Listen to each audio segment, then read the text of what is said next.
WMAL-FM Woodbridge, Washington, WMAL Washington, WRQX HD2, where Washington comes to talk. All right, Big G8 Summit. The mayor of Thurmont is on the line, Martin Burns. Mr. Mayor, thanks for joining us. We don't have a lot of time, but you tell me what's going on in your city today.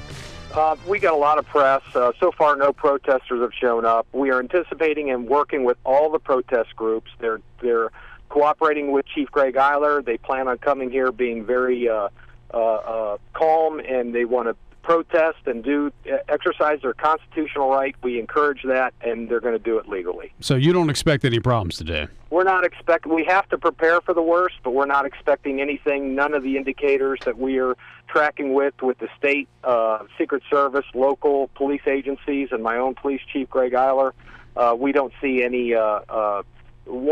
None of the rogue groups that are very destructive are planning on coming. We could be wrong, and we're prepared for anything, but we're not expecting anything. And you're getting good cooperation in your work with the federal agencies that are involved? Absolutely. There's been a huge cooperative engagement with all federal agencies.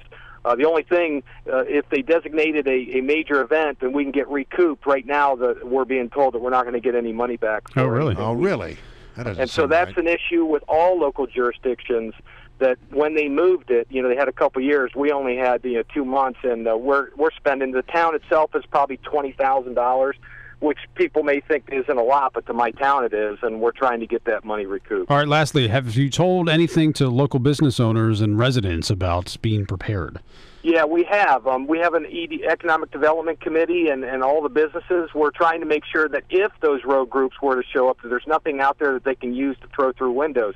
Because if you go online, you can see that they have been very destructive. The G8 protesters have been destructive, not the Occupy protesters. Big difference. Okay.